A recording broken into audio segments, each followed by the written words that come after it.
ஏன் அன்பு செல்லமே, நீ ஒரு நல்ல விஷயம் நடக்கும் என்று நினைத்து கொண்டே இருக்கிறாய். அது நடக்குமா நடக்காதா என்று நினைக்கிறாய். வீண் குழப்பம் வேண்டாம். வீண் குழப்பத்தை விட்டுவிடு. அது கண்டிப்பாக நடக்கும். இந்த சாய் உனக்கு நடத்தி தருவேன்.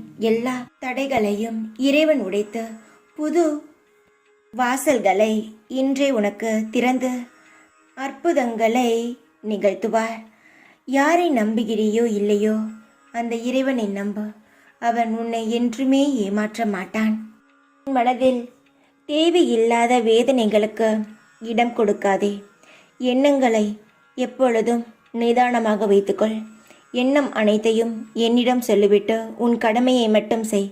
உனக்கான செயல்கள் அனைத்தும் நானே உனக்கு அற்புதமாக நிறைவேற்றி தருவேன். எப்படி இருப்பான் தெரியுமா?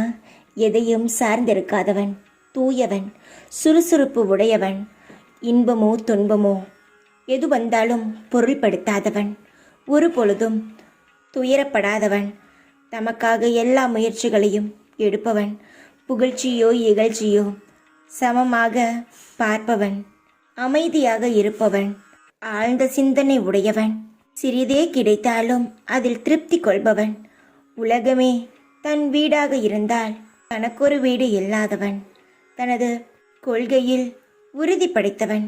இத்தகையவனே என் பக்தன், என் தங்கமே. உன்னுடைய பிரச்சனையானது விரைவில் முடிவுக்கு வரும். பாபா, நீங்கள் என் பிரச்சனையை அறிந்தாலும் நீங்கள் எனக்கு எதுவும் செய்யவில்லை என்று நினைக்கிறாய். ஆனால் நான் உன்னை பார்த்து கொண்டுதான் இருக்கிறேன் என்பதை நம்பு. சரியான வழியை நான் காட்டுவேன்.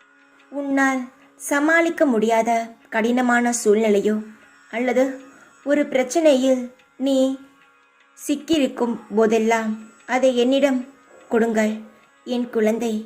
நான் அந்த குடிச்சிகளை அவிழ்த்து உங்களை எல்லா சிக்கலிலுமிருந்து காப்பாற்றி விடை பெற வைப்பேன். உனக்காகவே கடவுள் என்னை இங்கு அனுப்பியிருக்கிறார்.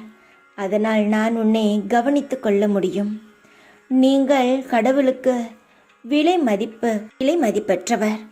அவர் எப்பொழுதும் உங்களை மகிழ்ச்சியாக பார்க்க விரும்புகிறார். சந்தோஷமாக இருங்கள்.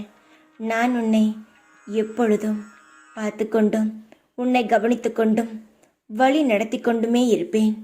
தைரியமாக இரு. எப்பொழுதும் உன் கூடவே இருப்பேன் நான். ஓம் சாய்ராம்.